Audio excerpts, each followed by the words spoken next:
Oh, I know. I'm used to your questions. Whew. Okay, we're live. Nah, y'all do y'all thing, man. But definitely congratulations to everybody for running and good luck. And we're gonna push to make it happen. Hey, Miss Debra. Hey, how are you? Good. How are you? Good. I don't have this on any calendar, but I'm glad I'm here because I saved the day. We just popped up and here we are. That's my fault, Debra. I'm sorry. It's like, man, Debra knows what's up. She's got it. Popped up. Thank you so much. Let me just get in here. I'm just sharing the link real quick, guys. So give me a second. Put in a few groups.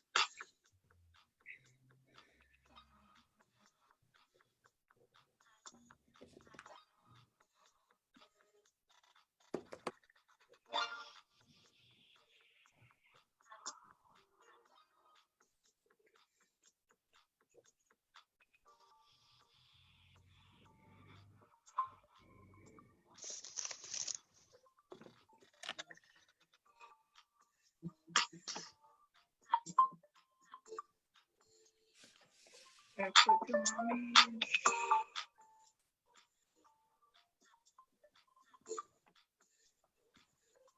you guys go to the Black Collective page, you could also share it to your pages if you guys want before we start, so that your viewers can catch it too.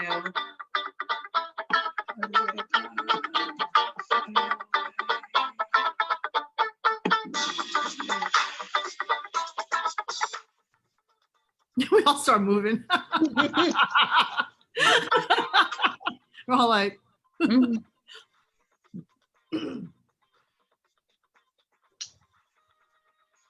You're gonna make me have to get the theme music for my neighbor to neighbor.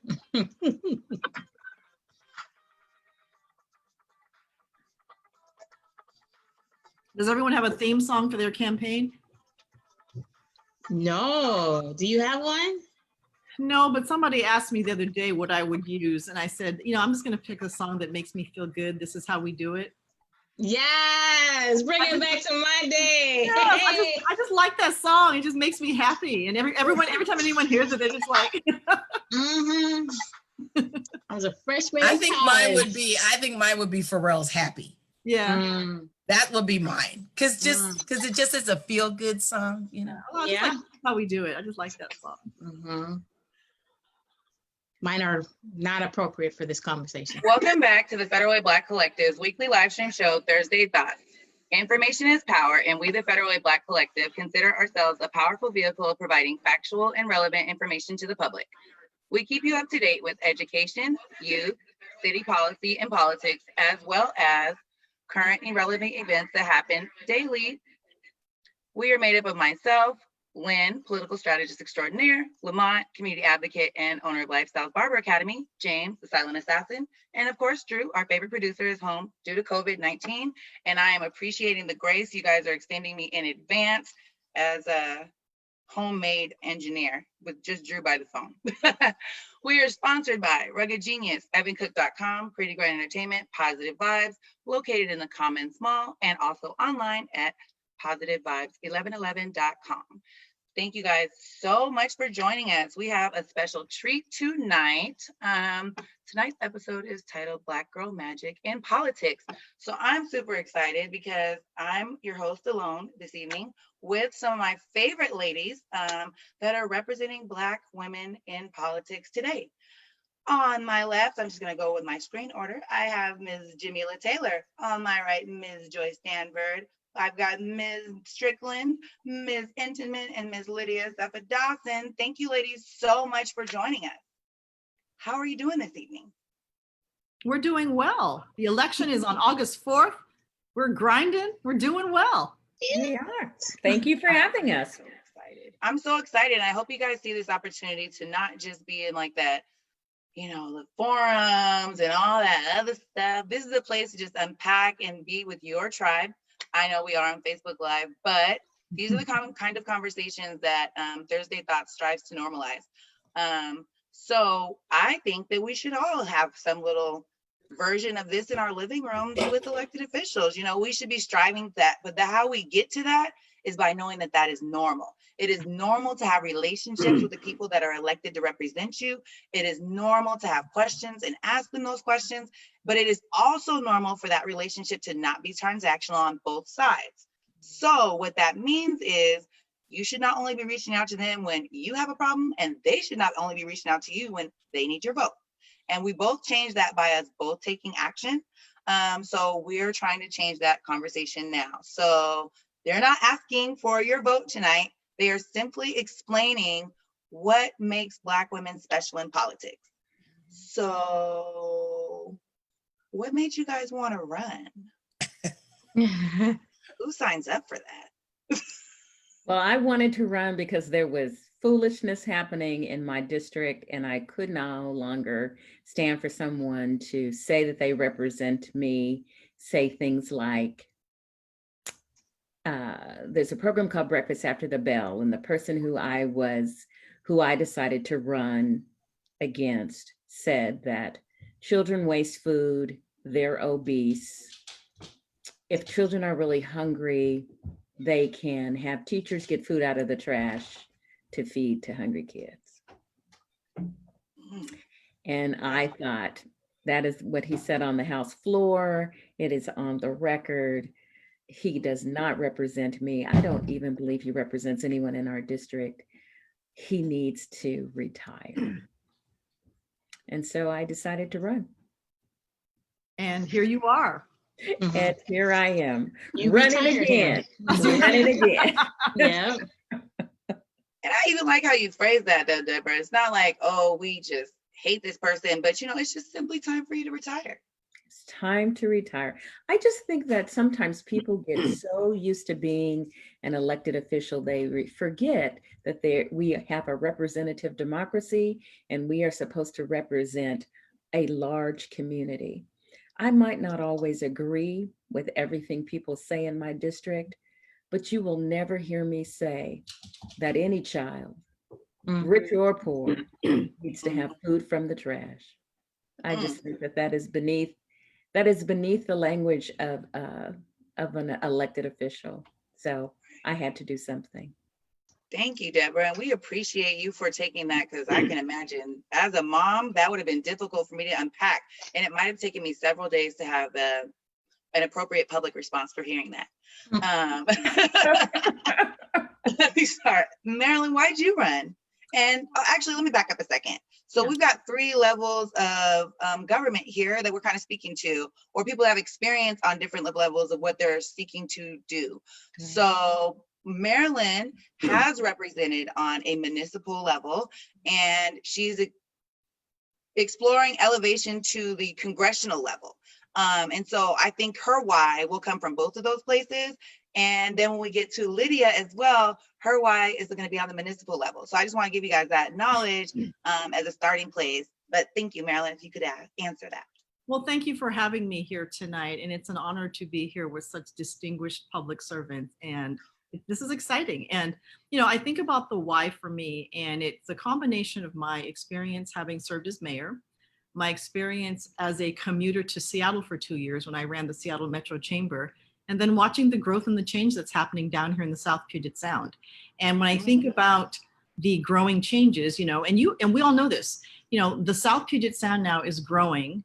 It's becoming more diverse. And as we look at this growth and change, we want to make sure that we do not get left behind.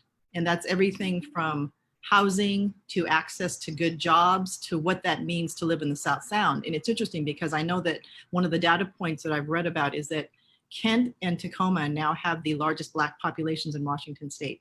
And so as the South Puget Sound becomes more diverse, we should have representation that is more diverse. Now, the congressional district that I want to represent, the 10th, is about, I'm going to say 70% white and 30% minority, but we're in Washington state. So this is not going to be like Atlanta or Chicago or other cities. But we also know that we need to have a voice and be at the table. So having served as mayor and thinking about what's happening right now in this world, in this country, we need to have more voices at the table that reflect the whole community. And I bring my experience as running a business organization in Seattle, but also running a city in Tacoma. And how do we make sure that the change and the growth that is happening is not going to hurt us, leave us behind, and especially in light of what's happening with COVID right now. When I declared my candidacy for Congress back in December, I never imagined that in the summer, instead of knocking on doors, we'd be in the middle of a healthcare crisis, a pandemic, an economic crisis, and think about this, social unrest where anti-racism and anti-Blackness has now been elevated. So here we are. And who best to lead right now than Black women? That was a word. But I want to come back to this question with the other ladies, but full disclosure, Ms. Strickland has to leave us a little early. So I want to maximize this time. Okay, sure. What if we were to have another Black woman representing us in Congress? What would be the tangible value? Like, why does it matter if there's representation specifically by Black women? No, I mean, I would say that, you know, when you run for office, and we all know this, we represent the entire district and community. We are here to serve everyone, even people who aren't part of our community. At the same time, we know that our voice brings a very different dimension. And I tell people, the women on this call, we are all very different, but we share a lot as well. And so it's bringing that lens of our life experience, our perspective, and making sure that the policies and the way money is spent is equitable. And I say that especially in the context of talking about, you know, what are we going to do with healthcare? You can tell what someone's life expectancy will be by their zip code. And we know that Black and brown communities have lower life expectancy because of our interactions with the healthcare system, all kinds of different factors. So my voice at this table, when we're talking about national healthcare policy, will say, okay, what about Black maternal health? What about a healthcare system that is not equitable? How do people get treated when they show up in the emergency room, when they get prescriptions? There's a whole series of questions that I will probably bring to light that most people would not raise, and I will raise them. I think the other thing that's important too, and for me, this is about jobs and opportunity. As we're talking about all these rescue funds coming to local communities, are the minority and women-owned businesses getting fair access? Because our relationships with lending institutions may not be the same. And so it's just raising certain questions and asking things to make sure that when policy is written, that we are included and not excluded. And this is good for the entire community. When our needs are met and we're treated with respect and dignity and fairness, that benefits every single person that we represent. Thank you. I think that's a very factual point. And since I know that we have to lose you, is there anything you want to share with our audience before you go? Yeah, I mean, I would say, you know, here we are in 2020.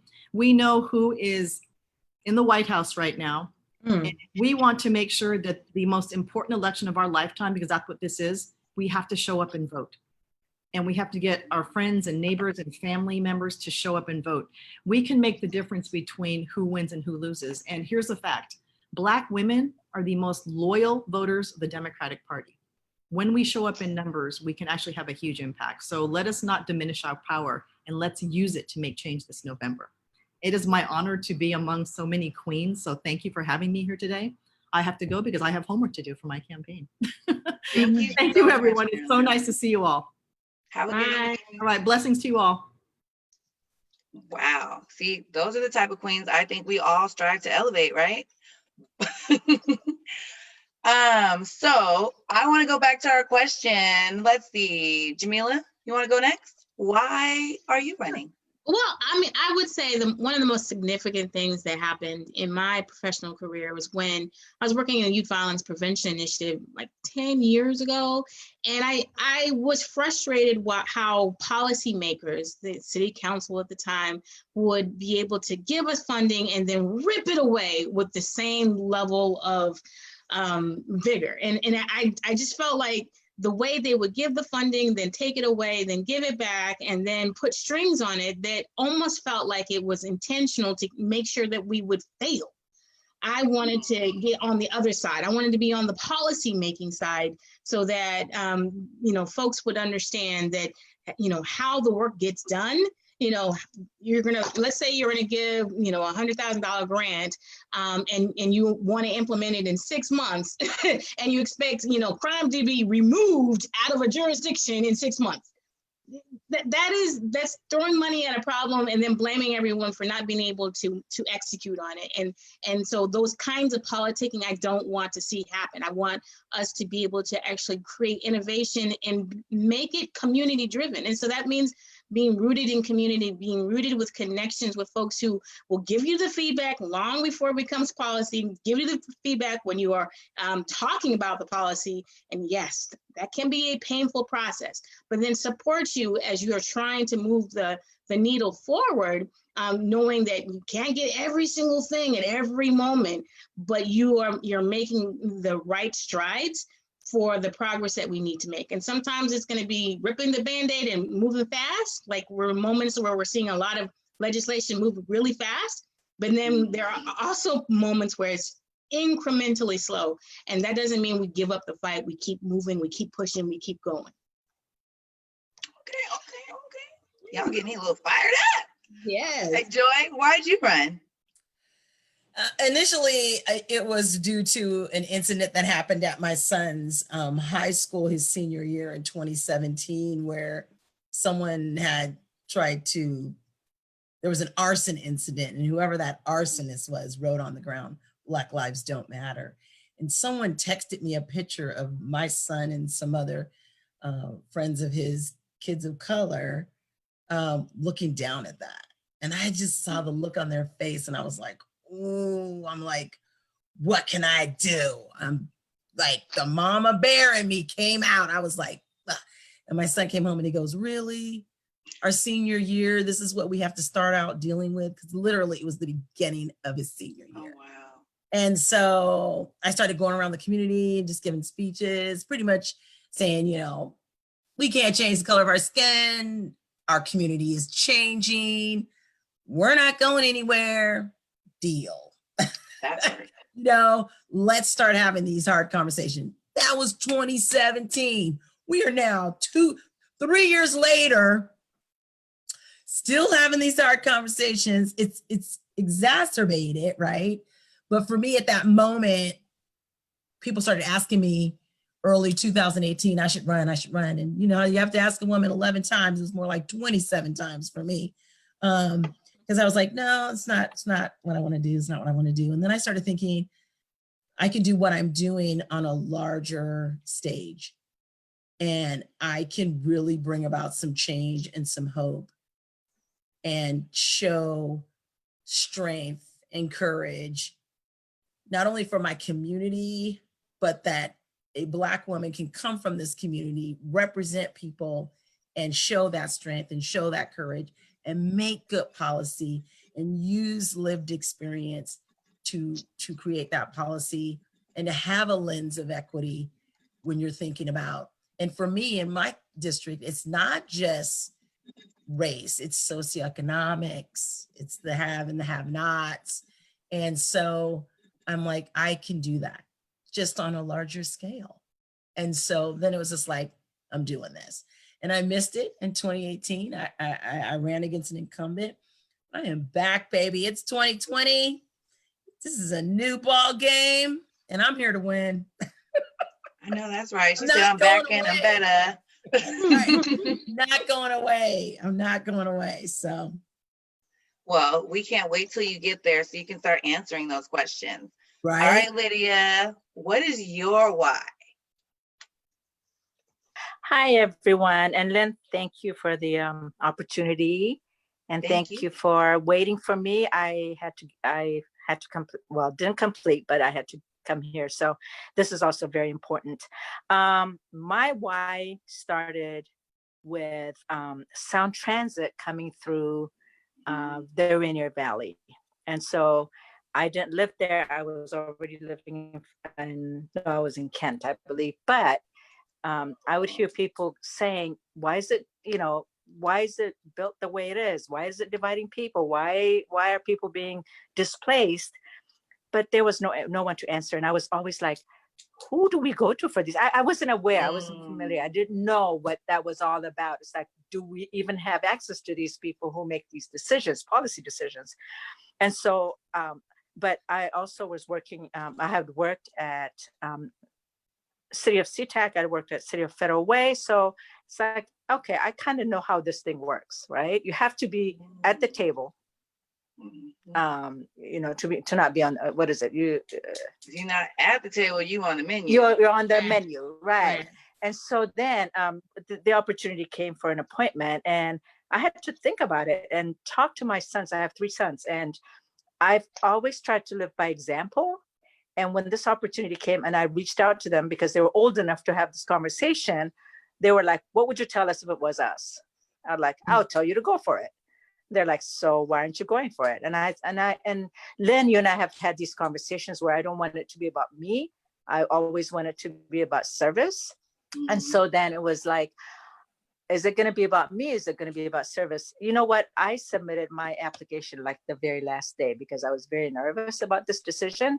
But I really wanted to be that example that I've always wanted to be for my kids, and also be at the table at the policy level and make change, and also be the example for the immigrant communities where we had never been represented.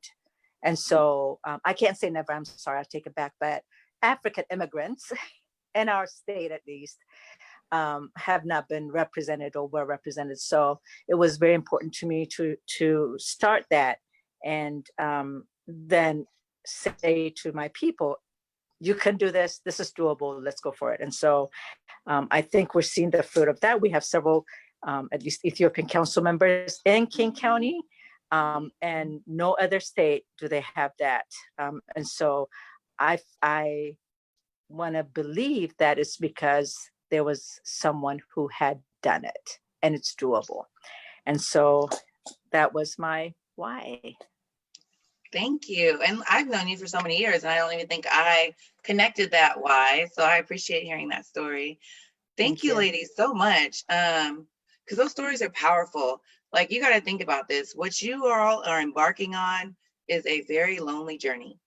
Very lonely. And I did see an audience question, but just because of where we're at, we're going to get to that in a few minutes. But as you did that why, and as you embark on these journeys, right? I know Lydia was appointed, but you've run, you've done some running, you have to get out there, build those networks. I think one thing people struggle with in general, whether you are an R, D, I, L, whatever political party you choose to affiliate with, it's also about building that community, right? So in that, I think that as Black people, one thing I find interesting when I look around, the large bench infrastructure doesn't appear to be there. Is that something you guys have noticed, or am I incorrect in that assumption? What do you think about the state of Black political power? I think we need to have better, what's the, when you build the bench, so you've got people kind of waiting in the wings. What's the word I'm trying to think of? Sorry. It's Reserves.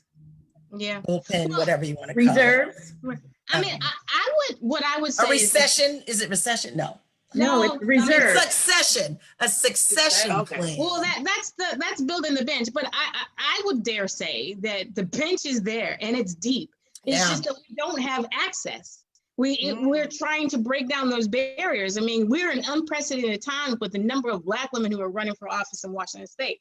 What people really forget is that Black people in Washington State have been a part of our state legislature and elective office since the beginning of the state, since 1890.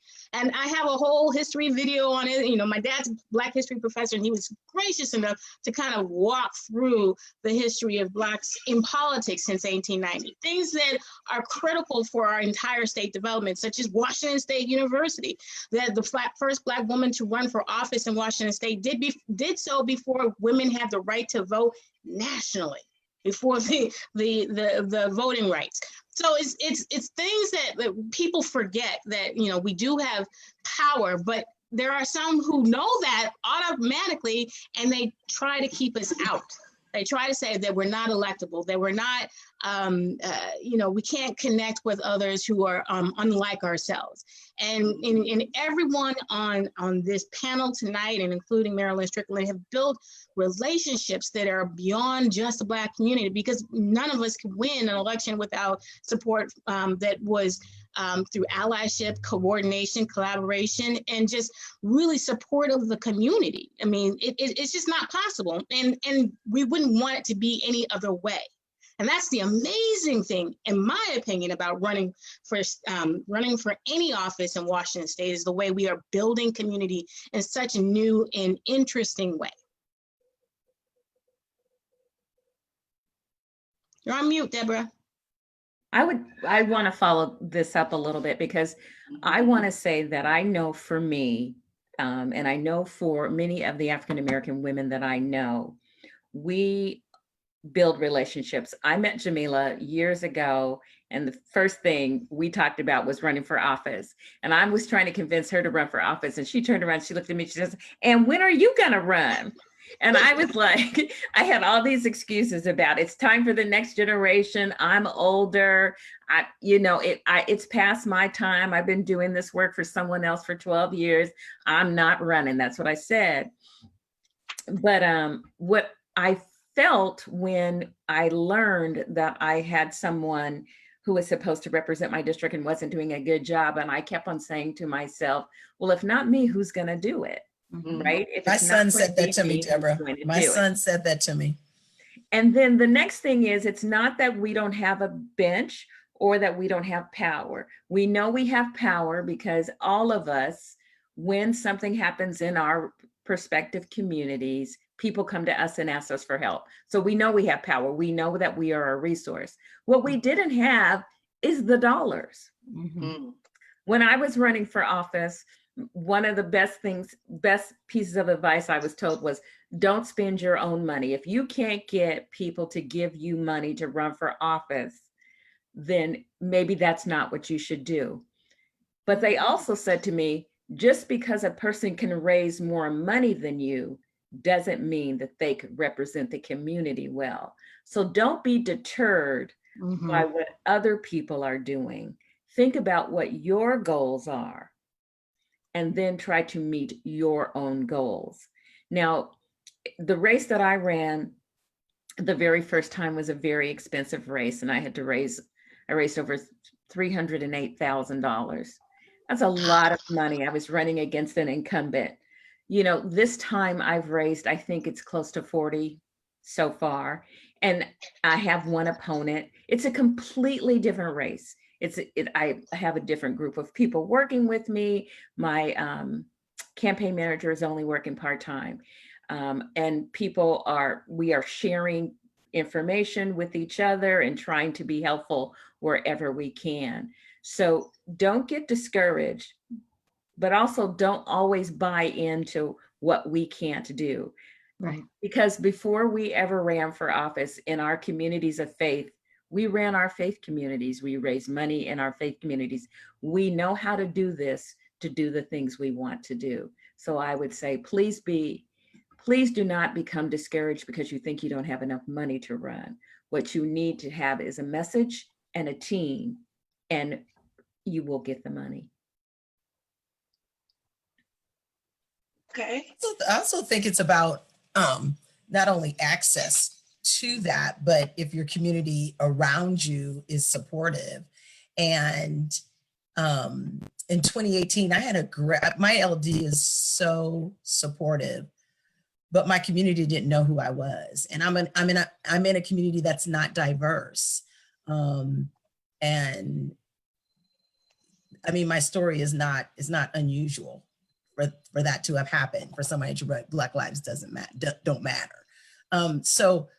Shocking, but not surprising. So I'm running in a community that is not diverse. And how do I communicate, and how do I get people to support me, bring them along with me? And it's not like I hadn't been in the community doing things. I'm a substitute teacher. I'm at the schools. I'm at every soccer, football, water polo, whatever you want to call it. I'm there, and so community events. And so, I mean, we are already entrenched in our communities in some way, shape, or fashion. And so it's getting people to understand, if you're not going to step up, I'm stepping up, and I need your support. And that's the only reason I ran for a second time and am running for a second time, because I said, I need you guys' support. And the momentum is much different this second time around. And I love that. I love that it just feels different. So what does that mean? What is different about 2020 in politics? we're in a pandemic and we're making history because we're running for office during a pandemic. During a pandemic. You know, it's crazy because like I feel like anytime someone says something that's not like about grace, I'm like, yo, we're in a pandemic. Okay, like Yes. that's the disclaimer to everything. This is a pandemic. Like, yes. I'm sorry. It's like we're going to be in the history books. Who are the women that ran for office? Oh, so-and-so and so-and-so and so-and-so and so. And there's 9 of us running this the time. Washington State 9 or something. Yeah. I don't know. Like, Oh my God. We have our own squad. look, I'm Love upset. it. Hashtag. Somebody call AOC and tell her we've got our own squad.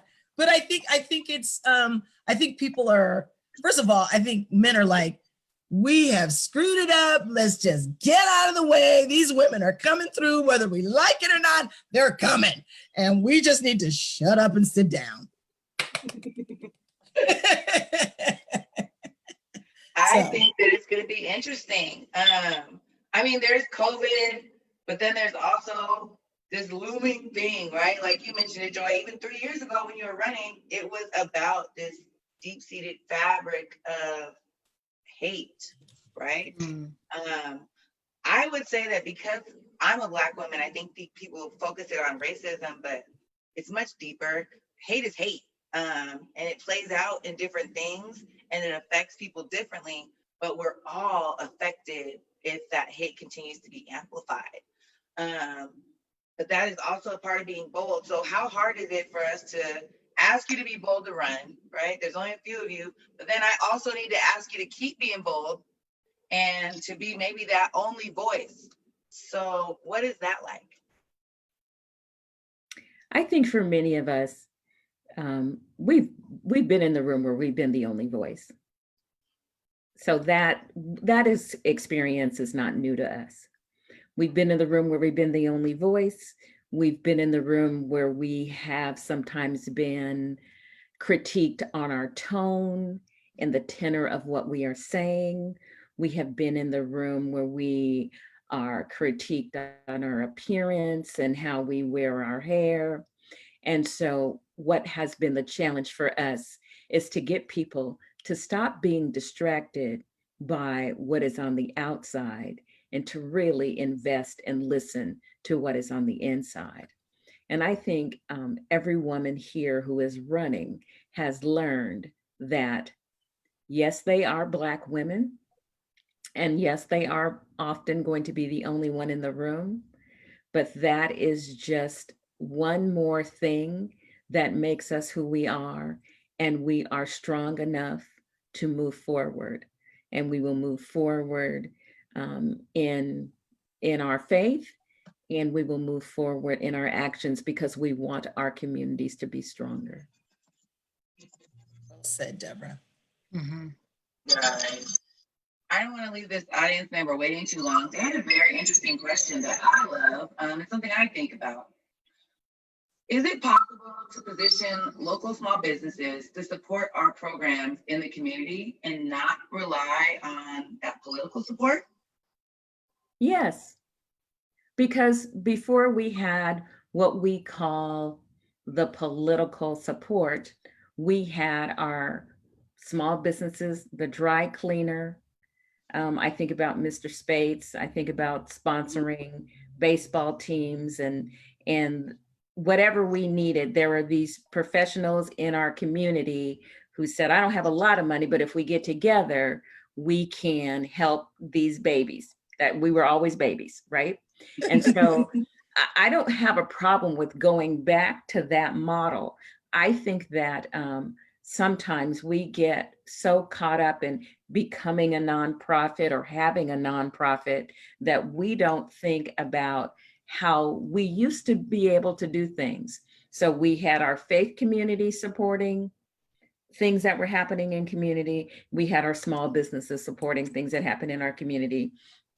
because even though we paid taxes, the government wasn't trying to put money back in our communities. And so I think that we can do that. I think that it is wonderful that we have the opportunity to apply for federal grants or state grants or local municipality grants. But I do think that we need to remember our humble beginnings and use that as a reminder of the things that we can do without always being dependent on government. We just have to trust each other. I mean, I think we saw a lot of that happen in the pandemic, where all the mutual aid organizations and individuals, we stepped up. We stepped up in ways that happened long before, government can even take action. And even though government was able to take action pretty quickly in the pandemic, it still wasn't as fast as what the community could do itself. And I think that also kind of goes back to the fact that so many communities are now built upon people who work for somebody else, and this idea of local businesses supporting local programs is really founded around the Main Street. And Main Street has been robbed by Wall Street. And so until we start to really, think about supporting more small businesses, especially small businesses that align with our values, that support community, then we'll see more of that. And it's a cycle. It's part of the economic ecosphere. If we're supporting the small businesses so that they can also be a part of the fabric of what we're doing, then we can see that recycle into the community and really support the community. We haven't heard from Miss Lydia. I just sent her a message. Miss Lydia, what you got to say? Well, the reason I'm not saying much is you guys are running and you are so powerful and incredible that I hear you and just so to the original question of, I will say that often I take ownership to where because it's lonely, I have been quiet. And so even having that voice and having to fight harder and better has been my challenge, and that's something I'm working on, right? And so that said, with small businesses, it's unfortunate because there are so many barriers, like you talk about rent, that is not available and accessible. There's no location that is on the mainstream for people, small businesses, especially minority-owned businesses, to really come. But it's more about accessibility. It's more about having the funds. It's more about having the support. And so I like what someone said before. How do we support each other and bring businesses to that, and not only rely on government, but also and the governments, they shouldn't be loans, but they should be more of grants and funding to actually bring them and invite them into our communities. And so I think that's something that we have to be very strong and very and advocate for in such a way that businesses do want to come into our area. So not only do they come, but what do we have to offer them? So if I move my business to Federal Way, but there's no market for my business because people don't even know I exist. So how do we even support those businesses to be visible, right? Because I don't want them to come here and not have the visibility and the market share if they're going to be swallowed up and end up closing. And we've seen people closing businesses, right? So it's making our community attractive enough to say, yes, come here and we will support you and you will flourish here. And so having the confidence to say that and having the even the policy to make it so businesses would like to come into our communities it would be something that I would really like to see happen. Do you think that's different for you? Because you're more on the municipal side currently. Is that different on like a state ledge and municipal side as far as that partnerships? I'm sorry, how did you start the question? What did you say? Do you think? So It's different for you. Is it different for you on the municipal court, on the municipal city side versus the state ledge side, as far as that relationship building?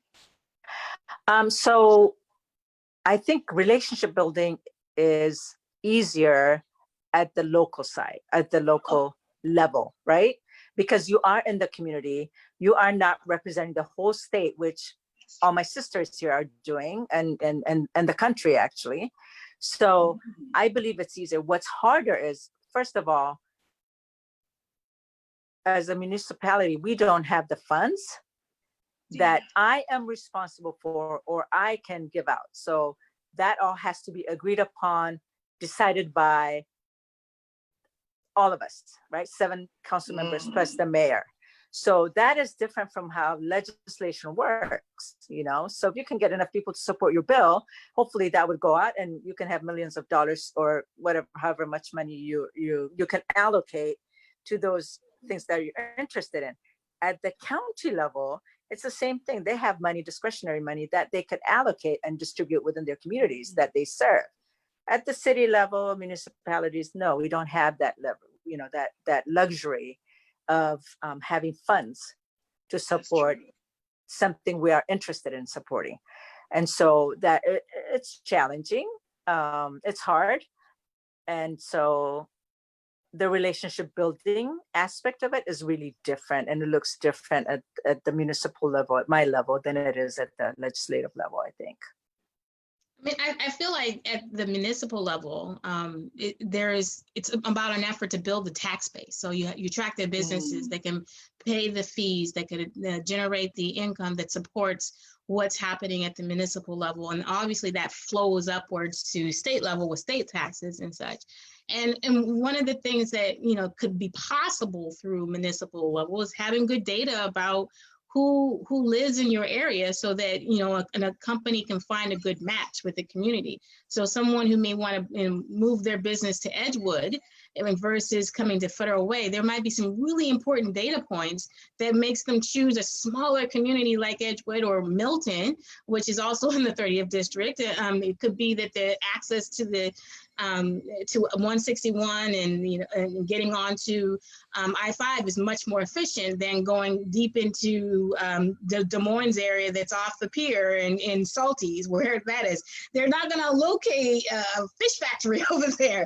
So it's like these are things that are like contained universes that the municipalities can look at, and like in making sure that they're providing the data that a business may need to make a decision to relocate there, and how does it affect not just that municipality, because, you know, if it's moving to Milton, it affects Edgewood, it affects Algona Pacific, it affects Federal Way, and then it can span out from there to 5 Tacoma, Seattle, because people want to commute into an area that is going to grow and, you know, solidify. So like DaVita, when it's looking for a place to go, they didn't choose to go all the way to Seattle.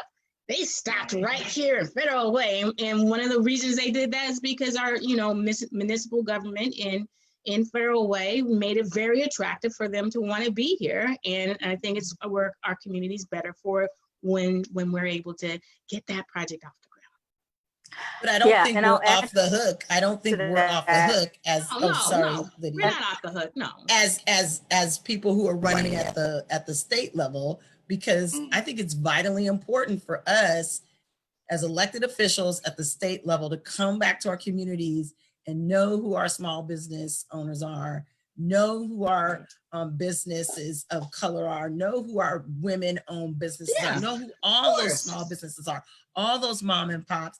So when the little lady who reached out to me says, hey, Joy, I couldn't get the PPP, I couldn't get unemployment, you know, she was like, and she's just female-owned, drowning.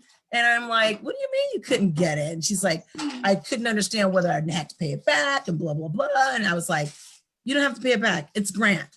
Like nobody had taken the time to go through that. So I think Deborah already knows this, and I know Jamila does too, that we're not off the hook at that local grassroots level either. No, and I would say, what I would say to that is that, like, not all, local or state politicians actually know enough details to even help a small business owner with the level of detail that you just expressed in your scenario. So it's like, they're saying, thank you, okay, here's the phone number to the unemployment project. That's all they'll say. And there are times when people come to us with unique situations where the best way for us to help them is to walk them over to the expert.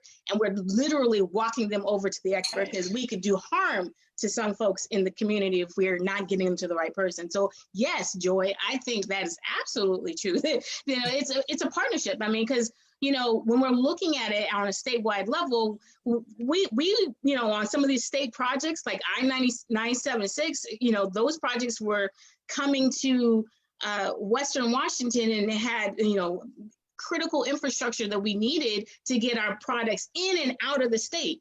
And so what do we do when folks who are on the other side of the state are hating on us for having transportation projects? Well, how do we make sure that we have that social compact with Eastern Washington as their representatives are saying, hey, we need a municipal broadband in Spokane or Kennewick or Omak, Washington, so they can develop out their businesses. So it's how do we work in concert with each other on a statewide level, yet knowing what the municipal needs are. I mean, I'm not going to overstep what Council Member Lydia Assefa-Dawson is doing, but we work in partnership, and she's an advocate to us, and we will work with her and her council members to ensure that they get the support that they're supposed to get.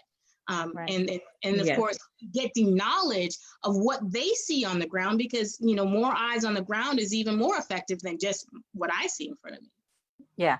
So another thing I wanted to add is at the municipality level, of course, a lot of the work that's done is at the staff level, right? And so when you have that, and the council works on the policy, so like we have a great person like Tim Johnson, who is doing a fabulous job bringing in, like DeVita, right, bringing into our city. And so we have some attractive business models, like we don't have B&O taxes, free parking and all these things that we could promote. The proximity to the freeway, like you said, Jamila. So yeah, you're right. But I just want to also acknowledge that we have people who are working on that to make our jurisdiction attractive to businesses to come here. Mm-hmm. And then, like you said, the rippling tax effect, of course, benefits everyone when we're successful, and when we're productive. Then the rest of the state also benefits from those opportunities that are available to municipalities, because that's where we start, right? That's where relationships begin. And so having the network and the people that you could walk that person to is very critical. And that is us, right? And reporting in and out of to each other, understanding where we are on issues, so we don't even clash or we don't bump heads, is also very, very key to what happens. Otherwise, our relationships could deteriorate because we don't understand each other, we don't hear each other's needs, and we're not trying to help each other or support each other. So that's very key also to how we govern at the municipal level or state or federal level. I like that. And then I have a question about that. So we're talking about the partnership, and one unique thing, shameless plug, the City of Federal Way and the Federal Way Black Collective have started a quarterly meeting with the Black and African community. And I also extended that invitation once we got it to our legislators. And they don't have to be Black, but whoever, as the state level legislators, we should have all the council, people from the city, and then all the community. Do you guys find something like that? Would that be useful so that you can advocate on the state level and figure out how can you best support the municipalities? Because I often wonder when we're talking about quorums and all these things that seem very complex about politics, I know that we keep saying it's complicated, but what's the bridge? How do we regularly get everybody meeting so that they can go back to their spaces and do that work?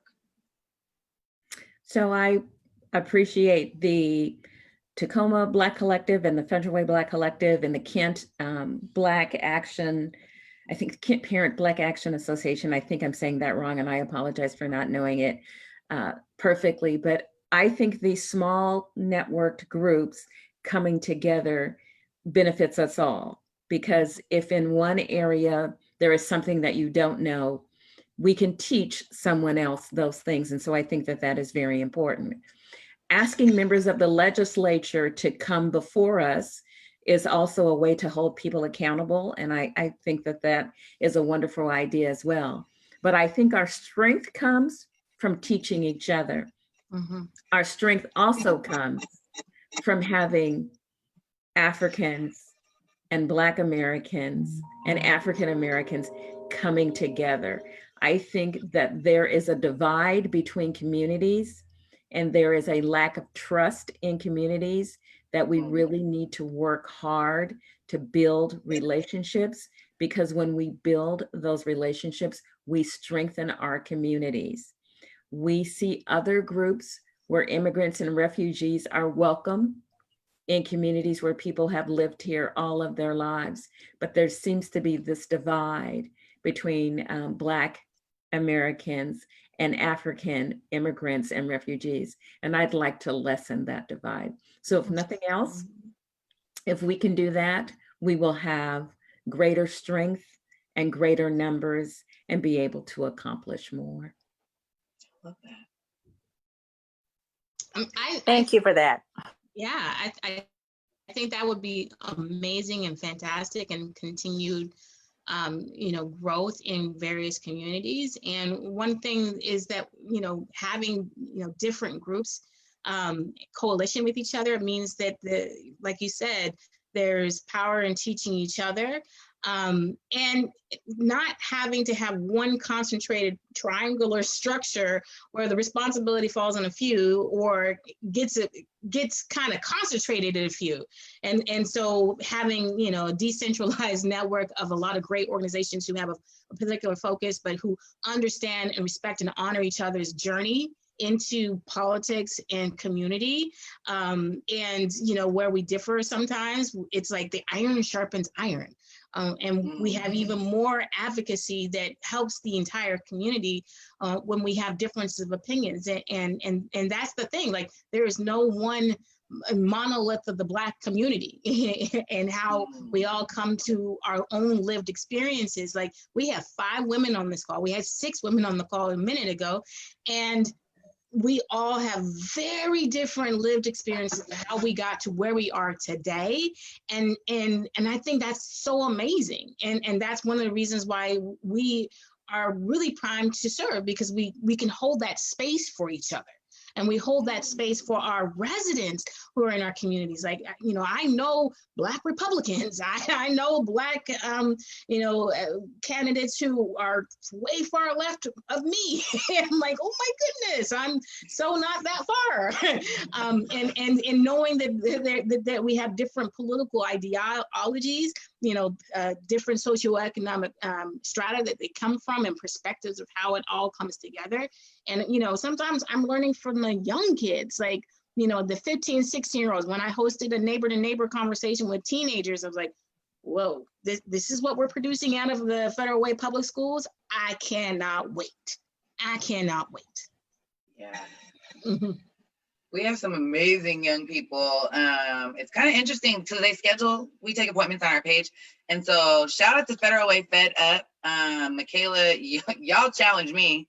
And y'all think I'm pushing myself. I'm halfway sending them to Michaela out there killing it in the game. That's my succession plan. Go back and get those youth graduating. Like, come on. But I want to respect the audience. They're probably yelling at me now, like, what happened? Oh, one thing, it is every group you mentioned, Debra, I just want to honor that, is actually a fabric of how the Federal Way Black Collective started. So when we were like, what do we want to start? We talked to the Tacoma Black Collective. We talked to the Kent Black Action Commission. And that actually, Mr. Ray has come to a variety of our community meetings, and we've had that support of the elders, and we're very grateful for that. So I did just want to honor that, because it was really funny that you wouldn't have known that, but those are the 3 names you mentioned. Mm-hmm. So let me see. Next question. Does anyone have an idea for how to properly support education and education initiatives given the huge budget deficits that will be in place coming out of COVID-19?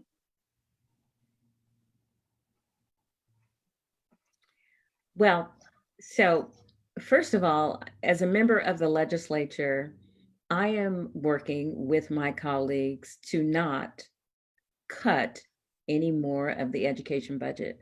I think if we are going to prioritize what we want to maintain, it has to be around our children and families.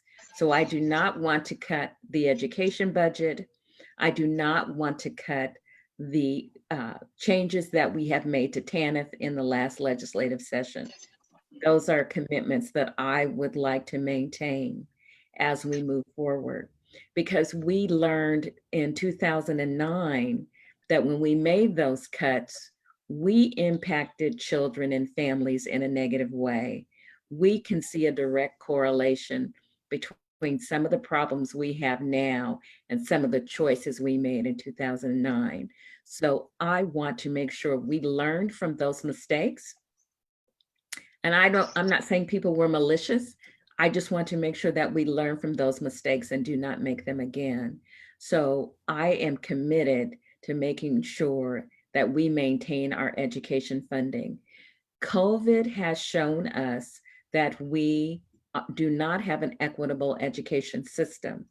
So one of the things that we are working on now, if we are talking about real distance learning, is to make sure that students and families have access to not only computers, because we can give away all the computers we want, but we need access to the internet.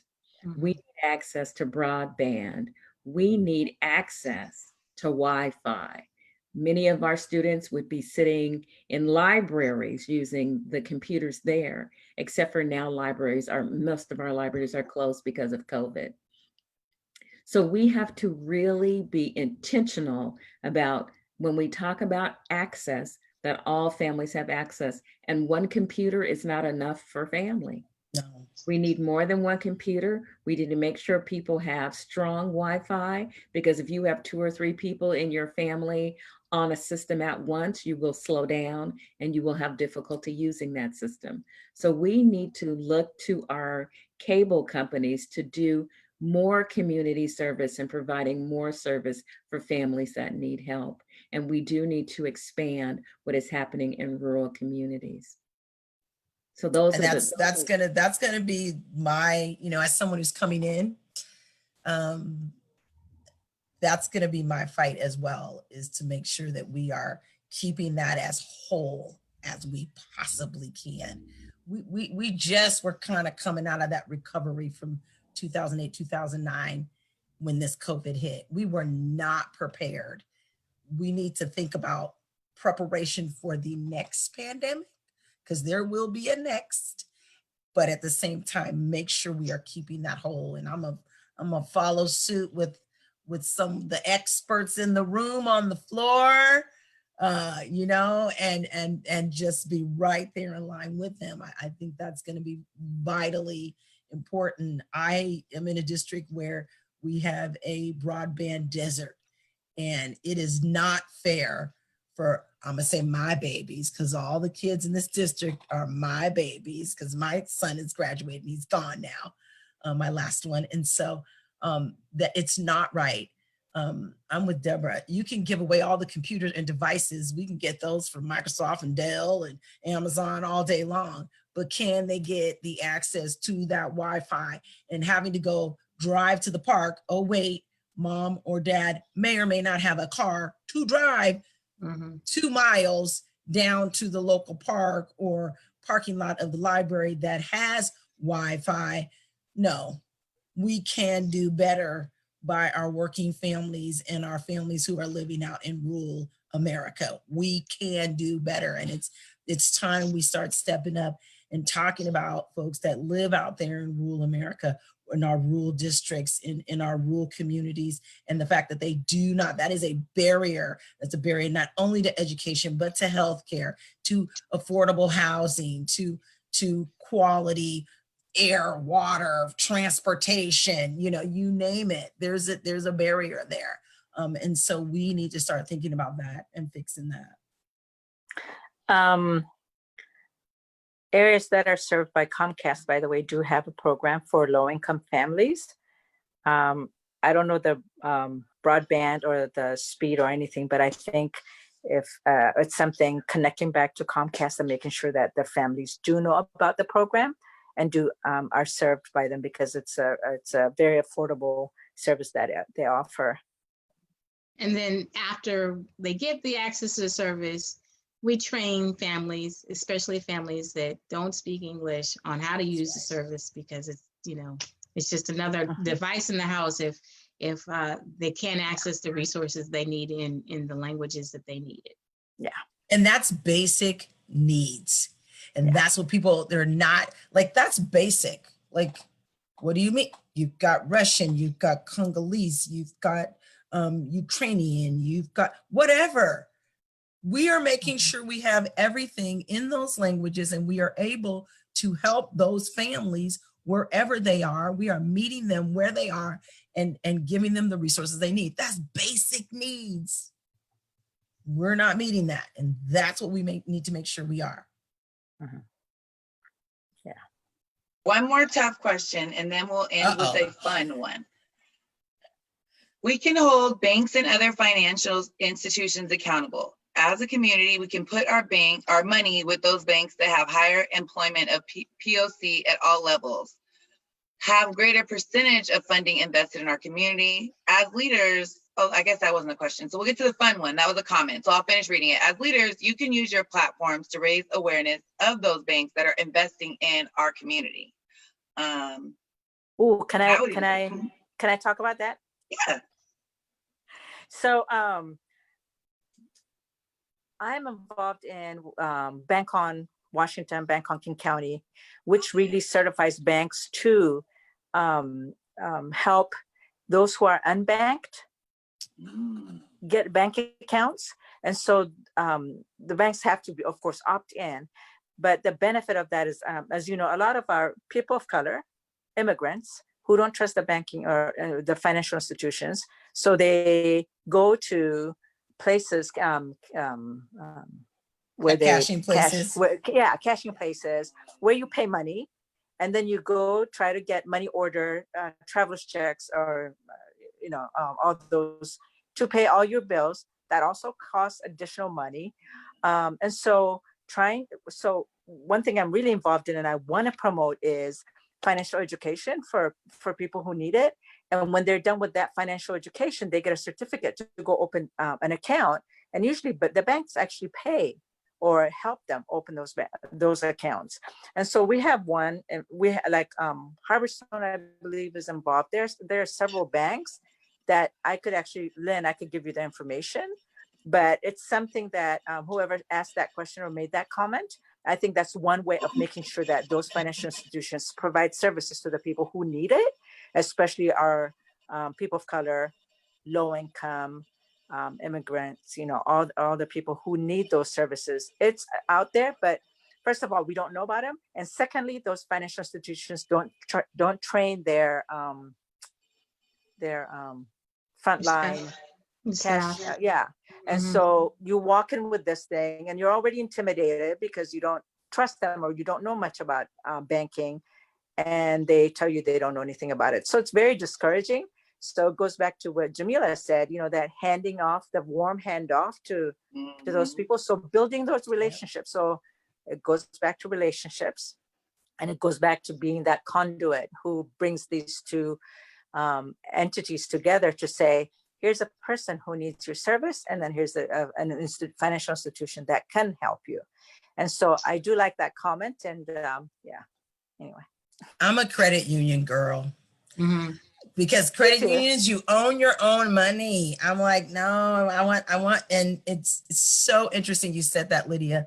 We had a lady, a lot of folks know here in the Pierce County area, Maureen Howard. She went out and she found a bank, I believe a credit union, it's either a credit union or a bank, to help unhoused people. So homeless folks get banked. And I Even thought her. that was like, I was like, mind blown. She built that relationship. She made that happen.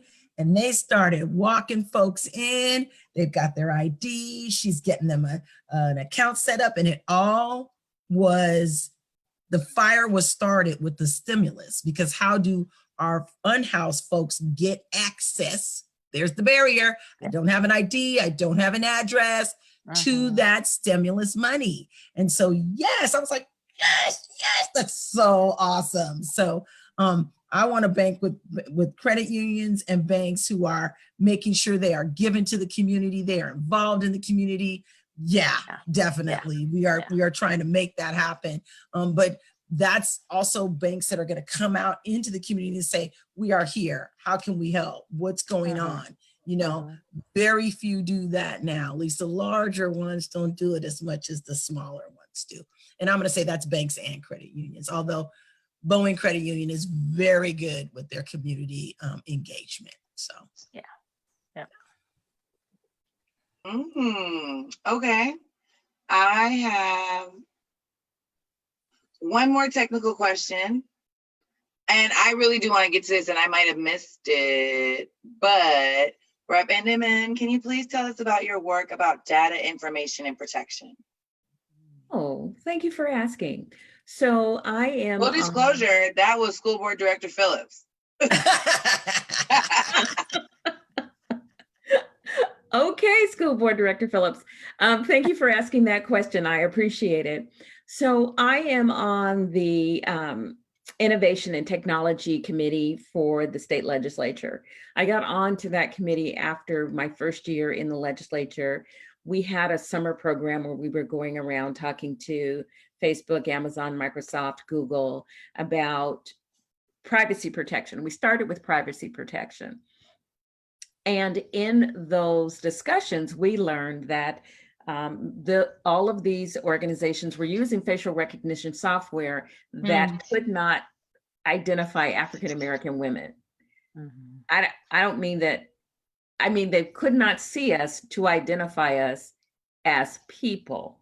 And so, but they were selling this technology to law enforcement and saying things like, oh, it will get better as we use it more. So in my relationship being on committee, I learned that we needed to do more. We needed to be proactive to ensure that we were not using technology, especially in our justice system, that could not see or identify Black people, specifically Black women.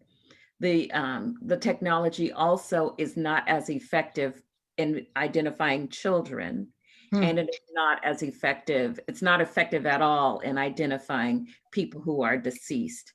And I say that because police will say that they're using it to identify folks that the people who created the software say can't be used to identify those folks, right?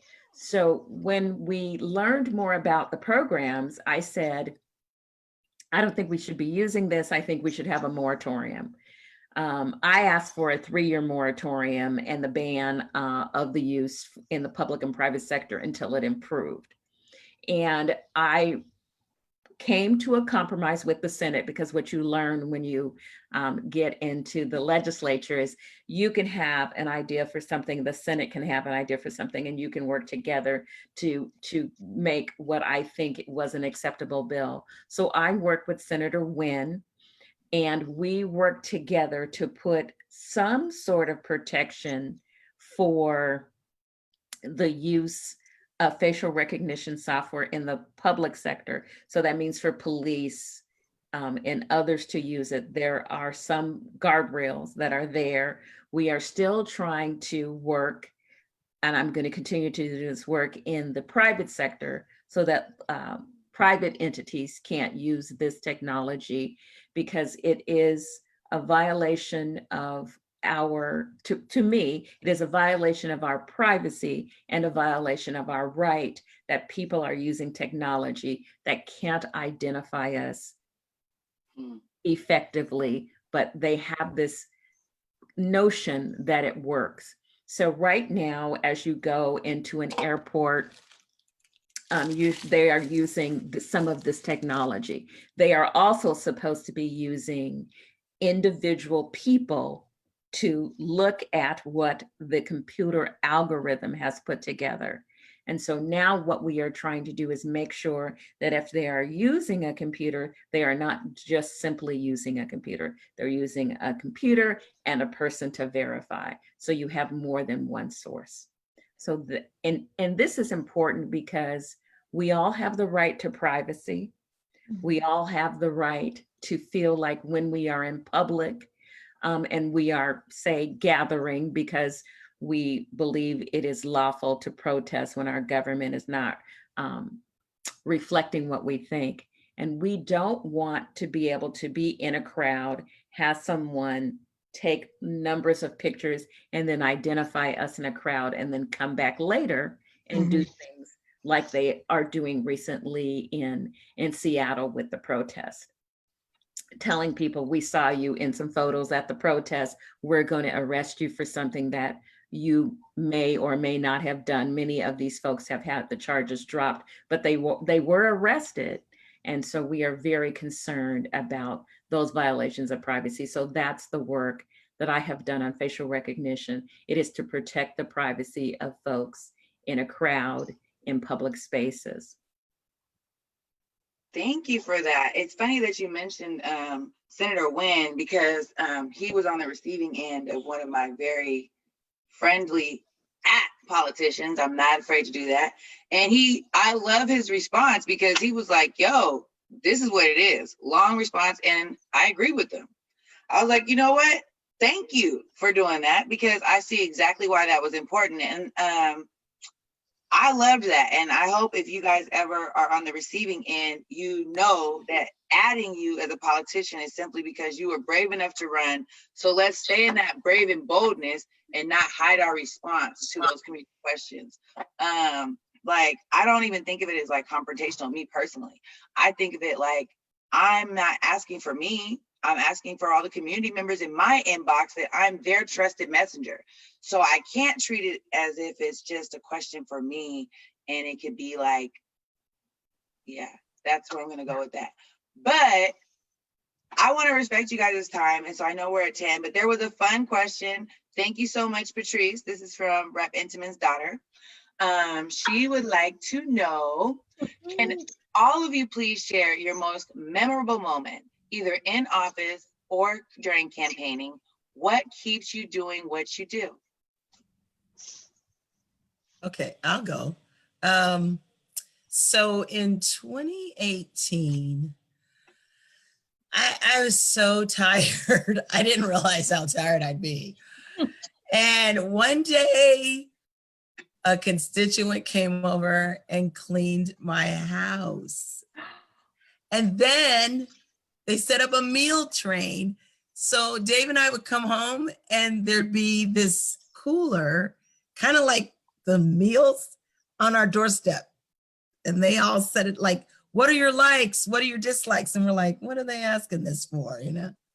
And they would just bring us food. You know, come vacuum. I was like, oh my God. That's the kind of stuff that's like helpful in the moment that you are dead tired. You are like dead on your feet. You are like, if you guys could see the circle around where I'm sitting, it's driving my husband crazy. He's standing right here. It's so messy. It's just like papers and notes and Post-it notes and water bottles and mail. And I'm like, I'll clean it up this weekend. I'll try. But it's like moments where you're just that tired. You're like, it's all I can do to just be on the phone doing voter outreach calls and doing all the things that we do, answering emails, doing questionnaires, going to forums, whatever the situation is. Those little small things that supporters, constituents, whatever you want to call, people who support you do, that really touched my heart and it just made me feel so good. And I will never forget that. That's just something I will. So thank you, Karen Anderson and Joyce Newport, because those were the two ladies that were like, they had our back, and it was just awesome.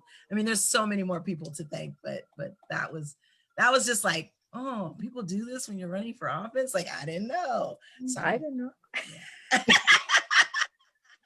You have to ask. That's what they kept telling me. You have to ask. You know.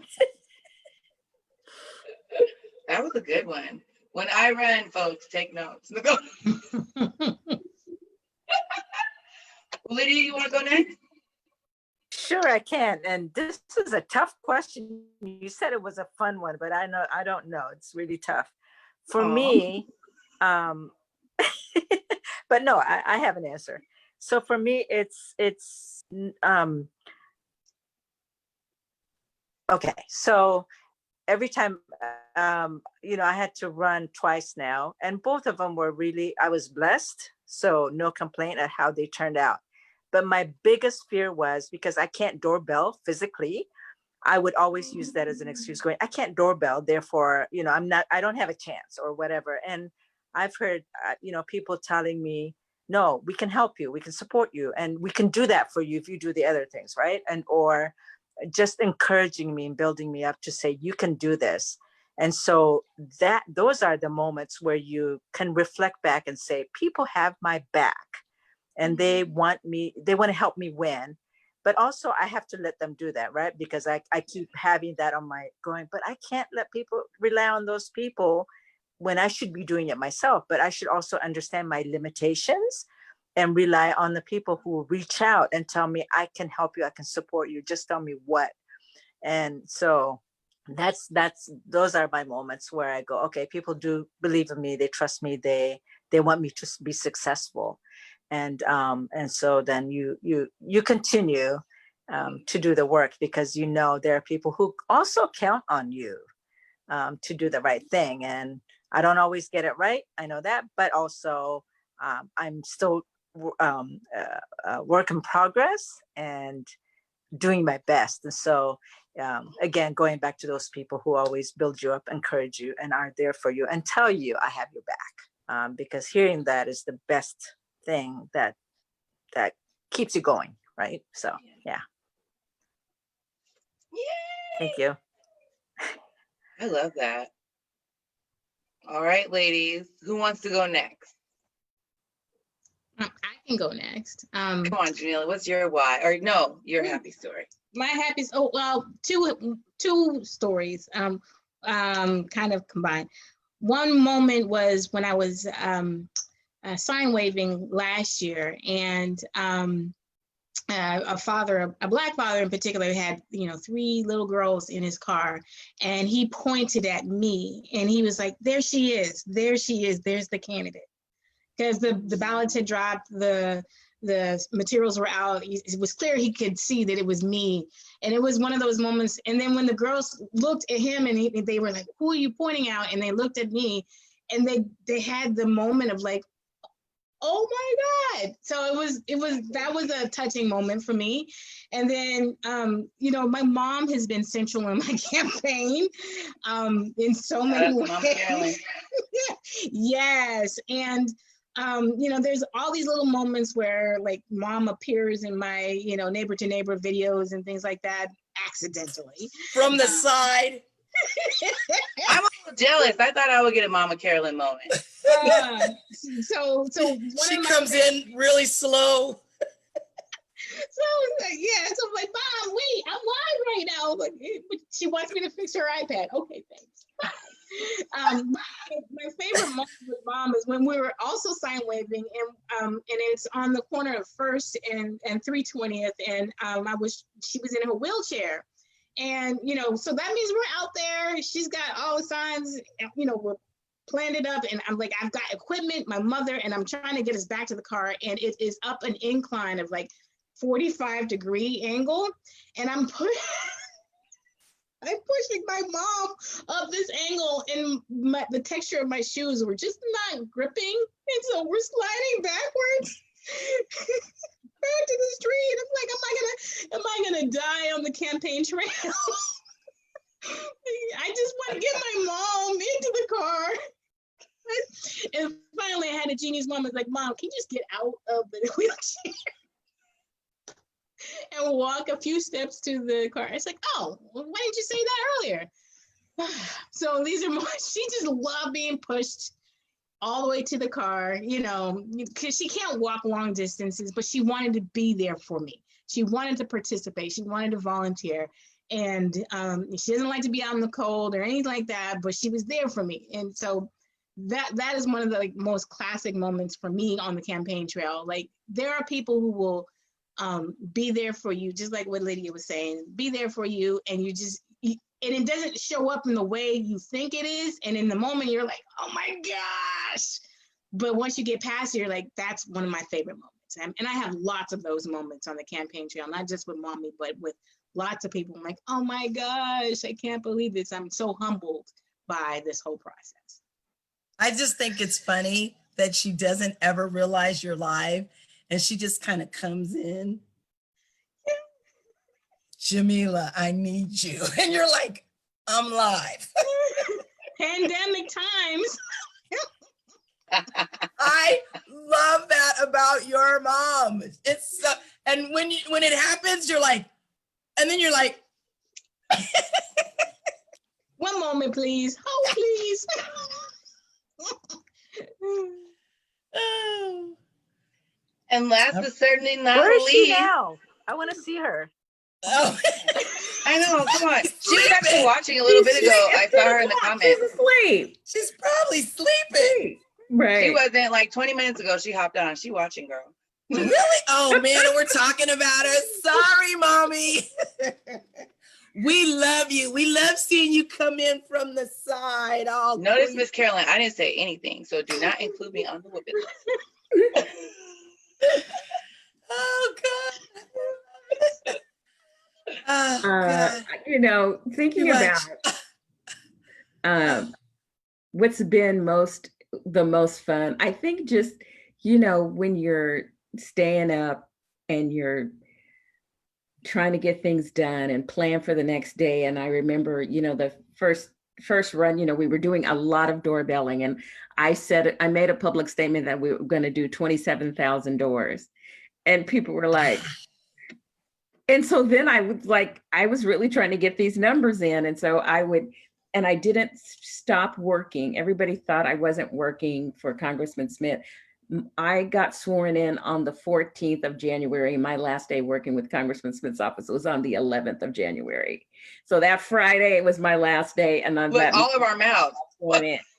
Okay, Friday was my last day. On that Monday, I got sworn in, and people were like, "You're still working?" I was like, "Yeah, I'm still working." So I just remember having to make sure that I was keeping my work calendar and my campaign calendar separate, knowing where I was supposed to go and what I was supposed to do, and just having all this craziness.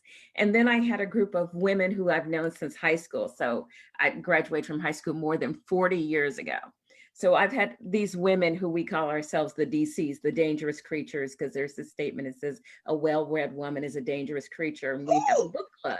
We have a book club together. So when I decided to run, the DCs were like here for me when I decided to run. And we had so much fun coming together to work on my campaign and to just hang out. And our husbands would say, "Are you all drinking wine, or are you really doing some work?" And we would get to the end of the day and we did consume some wine, but we also did a lot of work on my campaign. And I loved renewing those relationships with these women who I'd known in high school, who got involved in my campaign. And we are closer than ever. We Zoom once a week during COVID. And my husband always teases us because he says, "So what's the book this week?" And sometimes there is a book, but most of the time it's just us coming together. And so that relationship, those relationships that I have, and I've had since high school, and it's just hard to believe that these folks are still in my life and we are still working together to do things for each other. So I think that is one of the best things that have happened to me in the campaign. And then, you know, I have my kids who, when I was telling them, I asked them, I said, "Do you want to be involved in my campaign?" My children are adults. And they said, no, we don't want to be involved in a campaign. So my first campaign literature came out and it talked about my husband and my dog, Zoe. And my daughter called me and was like, we don't even get a mention? You're talking about the dog, but you're not mentioning us? No. I said, we clearly had this discussion that you did not want to be involved. So I did not mention you. You can't be mad about it because this is what you told me. My daughter was like, they talked about the dog. They named the dog and they didn't name us. They didn't mention my brother and I, but they mentioned our dog, Zoe. That's funny. So that was funny. My daughter calling me to tell me, what? Zoe got props and we didn't? So Was yeah. that Patrice? I think that's awesome, Debra. It was Patrice. I see it because now she tuned in. She dropped a couple comments. She was Now she's she listening. said, y'all She's ain't gonna really do listening. the dog this time. You gonna Yeah. say us. Look. She's like, when is our photo shoot? We're gonna be in the photo shoot. Yeah. Debra, I think that's a great story. It was between that my high school friends coming and then my story about the two ladies that helped me. I couldn't decide which one to do, but I had three friends too come from California. We graduated 35 years ago and they came and sign waved. They're like, it's cold outside. I'm like, we are sign waving. Come on, people. We are on the phone, you know. It's like 3 days before the election, you know, but they were here for me and they got to experience the loss with me. And I'm glad they were here. I think God had a hand in that because my husband did not talk for 2 days when I lost. So I needed my friends here. And they were like, do you want us to stay longer? I'm like, it's okay. He will survive. I'm surviving. He will survive. You know, I was like, but yeah, I think it's so cool to have folks from your history who didn't know you then, you know, like you're running for office.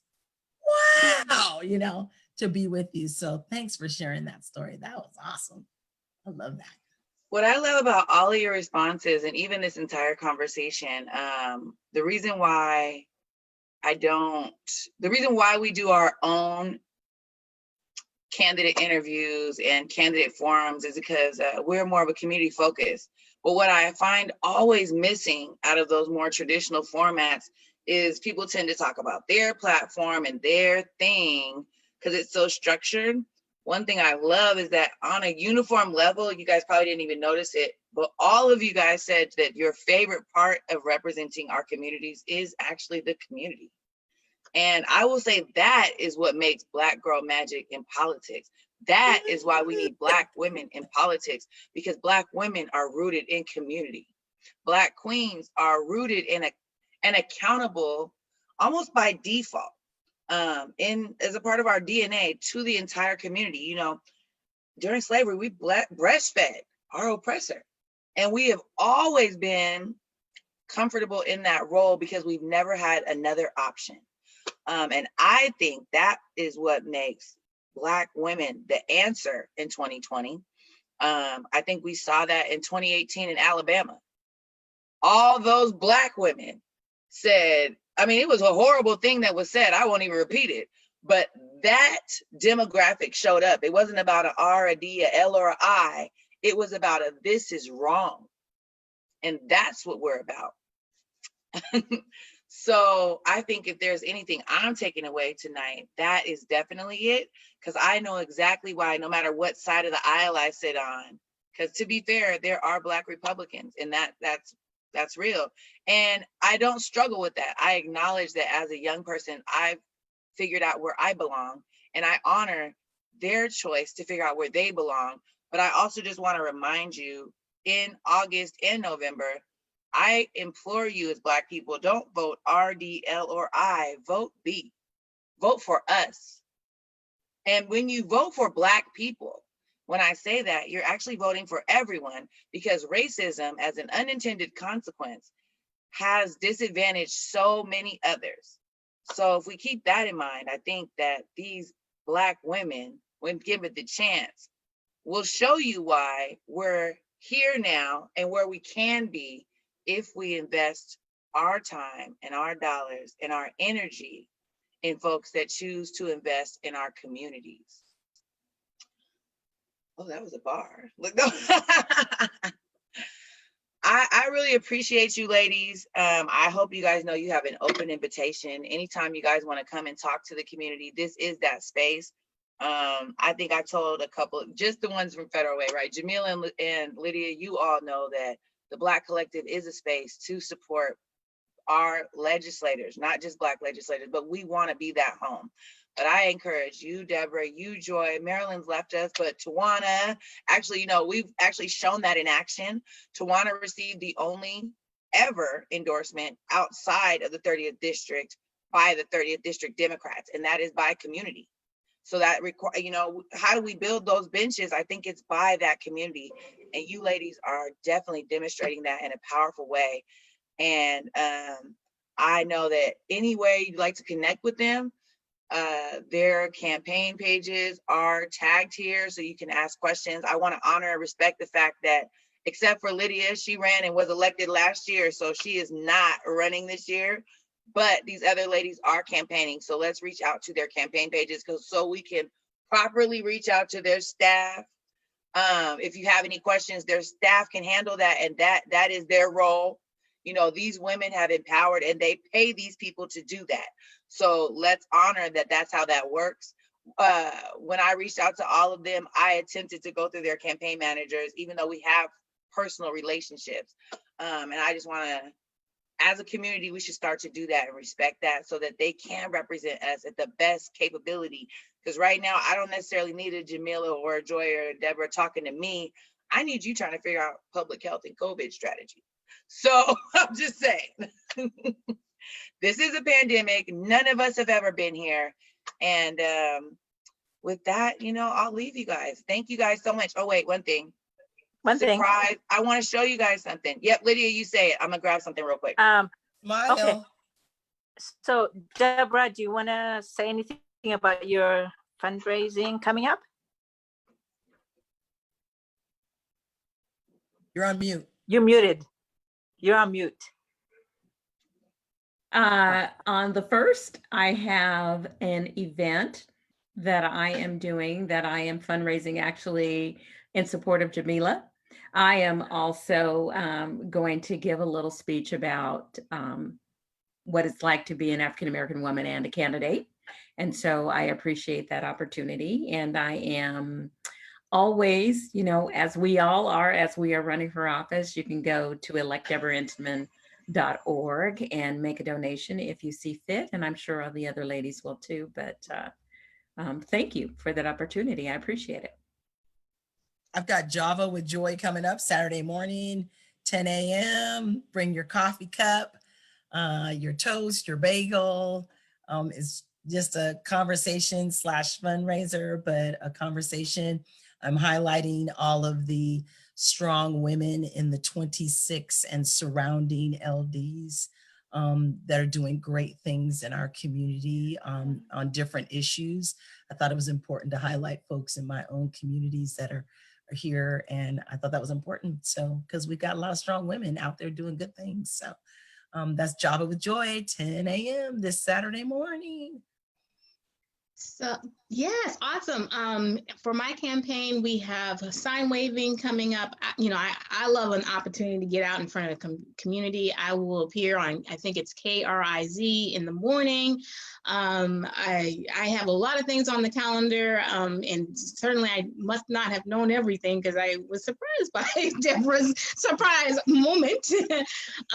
But you know, things on the campaign trail, like we're all hustling, and so it's sometimes hard for us to catch up with each other. So this is like a reunion for us. I mean, I haven't seen you in a while, Debra, since you were on my episode about the history of African Americans in politics in Washington State since 1890. Watch that video. And one thing I think I'm doing a little bit differently in my campaign is I'm trying to educate people around our history, our shared history, but also about organizations. When you see these endorsements, I'm like, wait, wow, what is that organization? What does that mean? Why does it mean something? And I think it's really having an impact on helping build community.